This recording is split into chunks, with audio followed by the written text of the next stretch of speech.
I had one. I had my house back. But as I sat there on the living room couch, the same one my grandmother used to read to me on, all I felt was this profound, aching hollowness.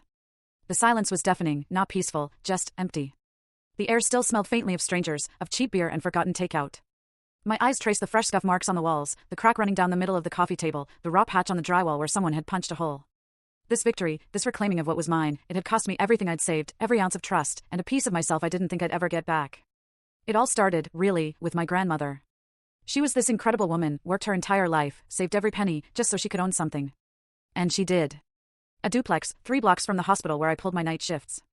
It was the first time anyone in our family had owned property in the city, and it was hers. When she left it to me, it felt like a miracle. For the first 2 weeks, I got to pretend I was the kind of person who could just walk home after a 12-hour shift, instead of enduring 40 minutes on a bus that always smelled like sweat and regret. That feeling, that simple joy of ownership, was breathtaking. And like an idiot, I mentioned it to Sarah, a coworker of mine, during a break one night. She hugged me so hard I thought my ribs would crack. "This is perfect," she'd exclaimed, her voice bubbling with enthusiasm. "You can finally stop killing yourself on that commute." I nodded, still a little dazed by my new reality. "I know," I'd said. "I'm still getting used to the idea." That's when she hit me with it, so casual, so quick. "We both can," she said. I blinked at her. "What?" "I mean, I'm stuck in that nightmare apartment 40 minutes the other direction. If I could crash with you a couple nights a week, we'd both actually sleep for once." She said it like it was already decided, like the duplex wasn't mine, it was ours. I should have said no. Right then. But I didn't. "Sure," I heard myself say. "A couple nights." Within a week, Sarah had a toothbrush in my bathroom and a drawer in my dresser.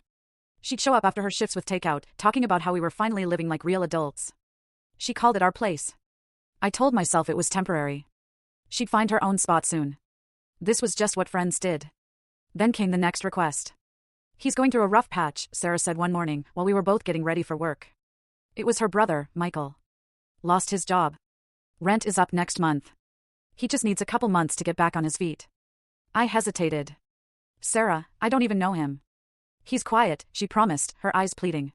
"You won't even notice he's here. Please, he's got nowhere else to go." She looked at me like I was the only person in the world who could help, and I caved. 2 months, I said, a little more firmly than I felt. That's it. Michael moved in 3 days later with 2 duffel bags and a gaming setup that quickly consumed half my living room. Within a week, his girlfriend, Chloe, was there every night. Within 2, she'd moved her stuff in without even asking. The real turning point, the moment I realized I'd completely lost control, happened after a bottom left of screen, click full story.